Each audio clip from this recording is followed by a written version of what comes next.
खुंगा 43थि माघी पुर्णिमाजों लोगोसे बोसोरारि जथुमा खुंफुंनाय हाबाफारिया दिनै जोबथा सान। गसाइगाव महकुमानि सिङाव थानाय पानबारि दालाइसा रुपामुनि बाथौ मन्दिराव 3, 4 आरो 5 अक्ट' सानथामनि पानबारि दालाइसा रुपामुनि बाथौ मन्दिरनि बानजायनायाव 49 दालाइसा रुपामुनि बाथौ धोरोमनि गासैबो सुबुंफोरा दिनैनि गेवलां मेलखौ मेहेरगोनाङै गाजा गोमजायै खुंफुंनाय हाबाफारिया दिनै जोबथाबाय। दिनैनि बे हाबाफारियाव गाहाय आलासि महरै नुजाथि फैदोंमोन बड'लेण्ड मुलुग सोलोंसालिनि बारग' रेजिस्ट्रार डक्टर शेखर ब्रह्म। बेजोंनो लोगोसे नुजाथि फैबावदों 31 नं सिडली बिधान सभा बियाबनि एमएलए जयन्त बसुमतारी, शभाराम बसुमतारी आरो रुपामुनि बाथौ धोरोमनि गुबुन गुबुन बिबानाव थानाय दैदेनगिरिफोरा।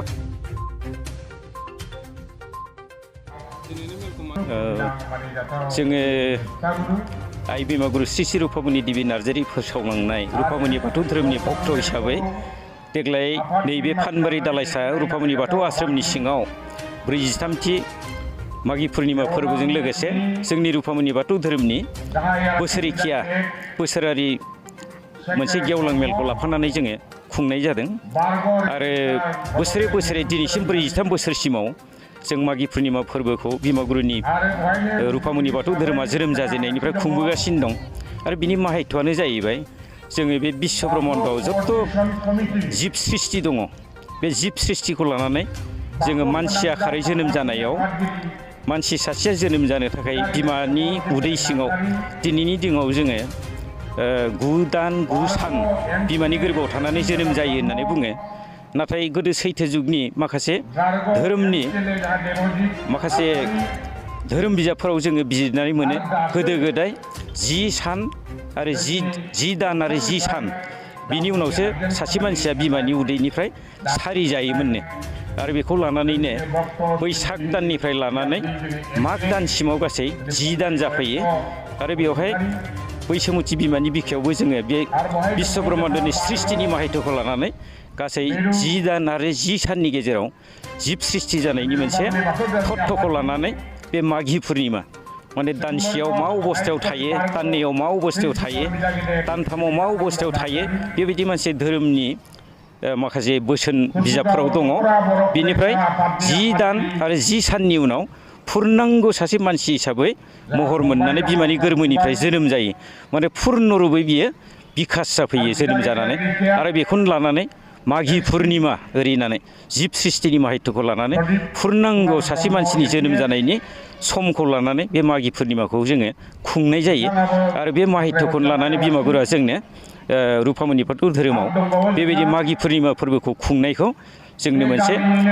जोबोद गोनांथार सुबुंनि जिउआव ओरैनानै जोंनो फोरमायलांदों। बेखौ जोङो गोलाव बाथ्रा दङ नाथाय जोङो दान्दिसे समनि गेजेराव बुंजोबनायाव बेखिनि सुंद'जोंनो जोङो बेखौ बुजिनानै लाजायो। बेखिनिया माघी माहायत्वआ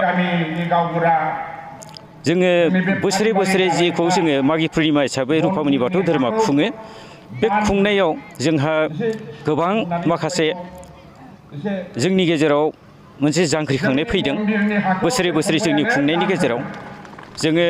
गोबां हाबाफारि लानानै खुंनायनि गेजेरजों लोगोसे बे बिश्व ब्रह्माण्डआव जिब सृष्टिनि गेजेराव जिहेतु पुर्नांग जानायनि दिन बेवहाय जाहाथे बे मुलुग संसाराव बिश्व होननानै जों जेखौ मुलुगमा होननानै जों जेखौ बुङो बेवहाय सान्थि जाथों होननानै बेवहाय गासैबो जिउ जिबिफोरनि मानसिल' नङा मुलुगाव जथ' दङ बयनिबो मोनसे सान्थिनि थाखाय सान्थि मोनसे परिबेसखौ जोङो जांख्रिखांहोनो थाखाय बिश्व यज्ञ ओरैनानै बिश्व सान्थिनि थाखाय जोङो मोनसे यज्ञखौ खुंफानाय जायो। बे मोनसे जोबोद माहायत्व गोनां यज्ञ बियो आरो बे यज्ञनि फिथाइखौ जोङो मोन्दों होननानै जों फोथायो। मानो होननानै बुङोब्ला दिनैनिफ्राय 43 बोसोरनि सिगाङाव रुपामुनि बाथौ धोरोमा जेला जोनोम जादोंमोन बै समनि जोंनि बर' हारिनि परिबेसखौ नायोब्ला आरो जोंनि हादोरनि मानसिफोरनि हाल सालखौ नायोब्ला जोङो जोबोद गोग्लैसोनानै दंमोन। जों गुबुनखौ नांला बर' हारि हिसाबै जोङो धोरोम बिथिङावनो होन समाज बिथिङावनो होन शिक्षा दिक्षायावनो होन जोंनि रांखान्थि अबस्थायानो होन जोंनि मावनाय दांनाय साननाय हनाय हाल सालानो होन बर' हारिया गोग्लैसोनानै दंमोन। नाथाय जोङो बिमागुरुनि बे बोसोनजों जोङो जांख्रिखांनायनि मोनसे धोरोमनि लामाजों आगान सुरबोनाय लोगो लोगो जोङो गुबुन गुबुन धोरोमाव थायोब्लाबो इनडाइरेक्टयै बर' हारिया गुबुन गुबुन धोरोमाव जोङो गोसारनानै दङब्लाबो सेरखाय फेरखाय जानानै दङब्लाबो मोनफ्रोमबो बर' हारिजों सिबिजानाय धोरोमनि गेजेराव मोनसे जांख्रिखांनाय फैदों आरो सोलायनाय फैदों आरो बे सोलायनाया हयथ' रुफामनि बाथौ धोरोमनिबो मोनसे गोहोम दं होननानै जों सानो आरो बेबायदिनो दिनै खालि रुफामनि बाथौल' नङा बर' हारिनि गेजेराव जेसेबां धोरोम दं आरो बर' समाजावनो दिनै मोनसे जांख्रिखांनायनि एबा गोदान मुगाजों गोरोबलांनानै आगान सुरलांनायनि मोनसे सोलायनाय जांख्रिनाया जोंनि गेजेराव हारिनि गेजेराव सफैदों। बे जोंनि मोनसे गोजोनथाव गासै हारि हिसाबैनो गोजोनथाव बेयो जोंनि थाखाय रादाब बेनो। रायजो राजाखौ जों बेखौनो खावलायगोन मागि पुर्निमा फोरबोआ जाबाय जोंनि मोनसे जोंनि सिमा समखौ लानानै जोङो गाव गावखौनो सुद्रायफिननानै मुलुगाव बिश्व सान्तिखौ जोङो लाखिनानै मुलुगनि सान्तिखौ लाखिनानै गावखौनो गाव सांग्रां महरै दावगालांनाय दानि गोदान मुगाजों जोङो फेर फाथिनानै आगान सुरलांनायनि मोनसे गावखौनो फोसाबनानै मोनसे गोदान महराव होनायनि बियो जोंनि थाखाय मोनसे फोरबो बियो। बेबायदि हिसाबै गासैबो जोंनि बर' हारिनि गेजेराव धोरोम खान्थियाव जोङो एसे गुबुन गुबुनब्लाबो नाथाय बेयाव ओरैबायदि दङ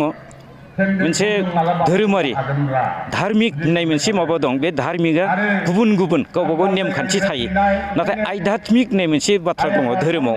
आध्यात्मिकआ नाथाय गुबुन गुबुन जेसेबांखि धोरोम थाया मानो बयनियाबो सासे इसोर दं होननानै बयबो फोथायनाय आरो बिनिफ्राय बिनि अननायजोंनो जोङो थांनानै थानो थाखाय बयबो मुलुगाव जाहाथे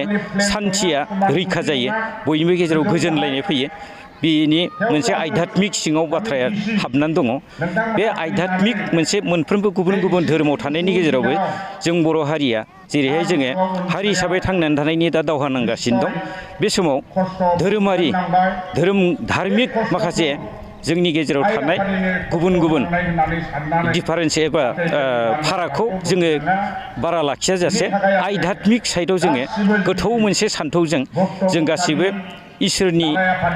फिसा जों गासिबो बाथौ सिबियारि बर' हारि होननानै खौसे जानांगौ। गुबुन गुबुन हारिफ्राबो बेबायदिनो धोरोम खान्थिया खौसे थानायखायनो खौसे जादों नाथाय जोङो धोरोम खान्थियाव जों खौसे फैनाया एसे गोब्राब मानो होननानै बुङोब्ला जोङो गाव गावनि धोरोमखौ बयबो नागारनो हानाया गोब्राब जायो। बेवहाय आध्यात्मिक साइडआव जोङो गोथौ धोरोमनि सिन्थाधाराखौ लानानै खौसे जानानै हारि हिसाबै थांनानै थानायनि दावहायाव जोङो बयबो आवगायबोनांगौ आरो इसोरखौ फोथायनानै इसोरनि सायावनो भरसा खालामनानै जोङो जोंनि हारिखौ फोथांनानै लाखिनायनि खामानिफोरखौ जों मावनो थाखाय बयबो आवगायबोनांगौ। आं बेखौनो बर' हारिनि गेजेराव रायजो राजानि गेजेराव आं बेखौनो खावलायनो लुगैयो।